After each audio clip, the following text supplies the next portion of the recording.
Good morning, dear students. I am Mandeep, your pol science teacher from Shri Guru Tegh Bahadur Senior Secondary School, NS9 Ding Road, Sirsa. Dear students, बेटी जो हमने last video में किया था दो ध्रुवीयता का अंत, उसी का नेक्स्ट टॉपिक है साम्यवादी शासन के बाद शोक थेरेपी। अब देखो ये शोक थेरेपी क्या है। अब सोवियत संघ के क्या है विघटन के पश्चात क्या हुआ, रूस, मध्य एशिया के गणराज्य और इसमें पूर्वी यूरोप के देशों ने क्या किया, पूंजीवाद की ओर संक्रमण का जो मॉडल जो विश्व बैंक और अंतर्राष्ट्रीय मुद्रा कोष द्वारा निर्देशित था, शोक थेरेपी या आघात पहुंचाकर उपचार करना कहा जाता है। जैसे आघात पहुंचाकर उपचार करना भी, किसी को चोट पहुंचाकर फिर उसका इलाज करना। अभी शोक थेरेपी की बेटी क्या विशेषताएं थी, मतलब इसमें स्वामित्व का सबसे प्रभावी रूप निजी स्वामित्व होना था, राज्य की संपत्ति का निजीकरण और व्यावसायिक स्वामित्व के ढांचे को अपनाना। सामूहिक फार्म को निजी फार्म में बदला गया और पूंजीवादी पद्धति से खेती करना। अब बेटे शोक थेरेपी को लागू कैसे किया गया कि इस संक्रमण में क्या हुआ, राज्य नियंत्रण, समाजवाद या पूंजीवाद दो ही विकल्प थे। मुक्त व्यापार प्रणाली अपनाई गई, वित्तीय खुलापन था, मुद्राओं की आपसी परिवर्तनता को अधिक महत्व दिया गया।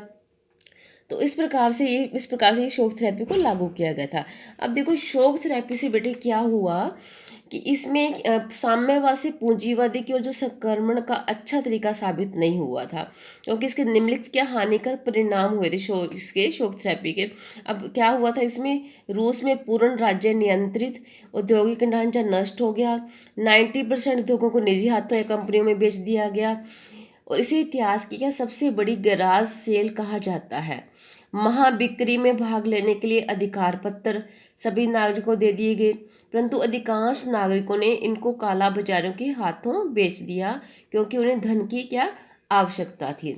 नेक्स्ट पॉइंट है बेटे 1999 का वास्तविक सकल घरेलू उत्पाद 1989 की तुलना में कम हो गया।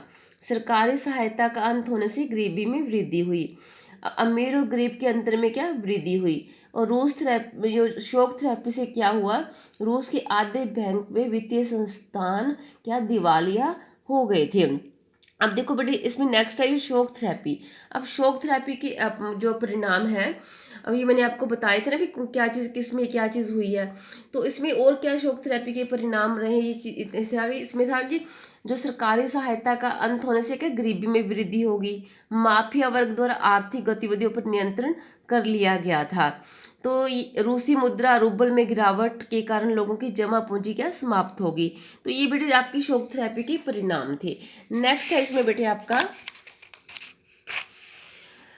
ये आपको मैं बता चुकी कौन कौन से परिणाम रहे हैं। नेक्स्ट आपका संघर्ष और आपका तनाव, कि पूर्व सोवियत संघ के अधिकांश गणराज्य संघर्ष की आशंका वाले क्षेत्र हैं। अनेक गणराज्यों ने गृह युद्ध और बगावत को झेला है। इसके साथ साथ इन देशों में बाहरी ताकतों की दखल भी बढ़ी है। इससे स्थिति क्या और भी जटिल होगी। किस प्रकार से क्या हुआ कि संघर्ष और तनाव क्या लगातार बढ़ता चला गया था। तो इसमें है बेटे जैसे में ये सभी चीज़ें इसमें शोक थेरेपी के बारे में बता रखा है कि उसके क्या परिणाम हुए, किस प्रकार से हमारे जो कंट्रीज उसमें क्या आपस में क्या संघर्ष क्या बढ़ता रहा। जैसे रूस हो गया आपका, तो इसको उसके बाद ना जैसे भारत रूस है जो साम्यवादी गणराज्यों के संबंध है वो किस प्रकार से थे। तो वो इसमें बेटे आपको है बताया जाएगा कि संघर्ष और तनाव जो चल रहा था उसमें भारत और रूस के कैसे संबंध रहे हैं। अब भारत और सबसे पहले भारत और आपके सोवियत संघ के संबंध है कि क्या हुआ इसमें। पर इसमें शीत युद्ध के दौरान भारत और सोवियत संघ के संबंध क्या बहुत गहरे थे। इससे लोचकों को ये कहने का अवसर भी मिला कि भारत सोवियत खेमे का हिस्सा था। इस दौरान भारत और सोवियत संघ के संबंध क्या बहुआयामी थे।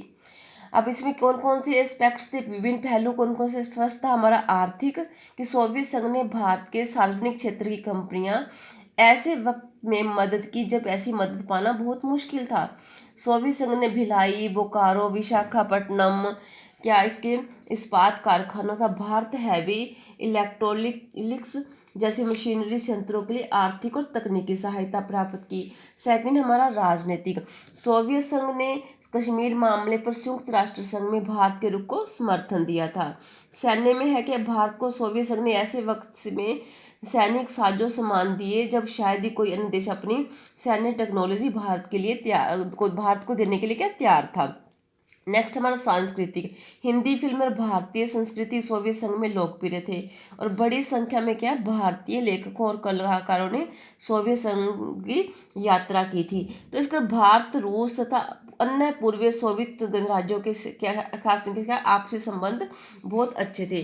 भारत ने साम्यवादी राज्यों के सभी देशों के साथ अच्छे संबंध कायम किए हैं, लेकिन भारत के संबंध रूस के साथ सबसे ज़्यादा गहरे हैं। और भारत की विदेश नीति का महत्वपूर्ण पहलू भारत का रूस के साथ क्या संबंध है। भारत रूस संबंधों का इतिहास क्या आपसी विश्वास, साझे हितों का इतिहास है। जो इस प्रकार देखो इतने संघर्ष चल रहे थे, लेकिन फिर भी भारत के क्या रूस के साथ बहुत ज़्यादा अच्छे संबंध थे। भारत रूस के आपसी संबंध इन देशों की जनताओं की अपेक्षाओं से क्या मेल खाते हैं। अब भारतीय हिंदी फिल्मों के नायकों में जैसे राज कपूर से लेकर अमिताभ बच्चन तक क्या रूस और पूर्व सोवियत संघ के बाकी गणराज्यों में घर घर जाने जाते हैं। आप इस क्षेत्र में हिंदी फिल्मी गीत बजते सुन सकते हैं और भारत यहाँ के जनमानस का क्या एक अंग है। भाई रूस और भारत दोनों का अपना सपना क्या बहुध्रुवीय विश्व का है, कि रूस और भारत क्या चाहते हैं कि बहुध्रुवीय विश्व को स्थापित करना।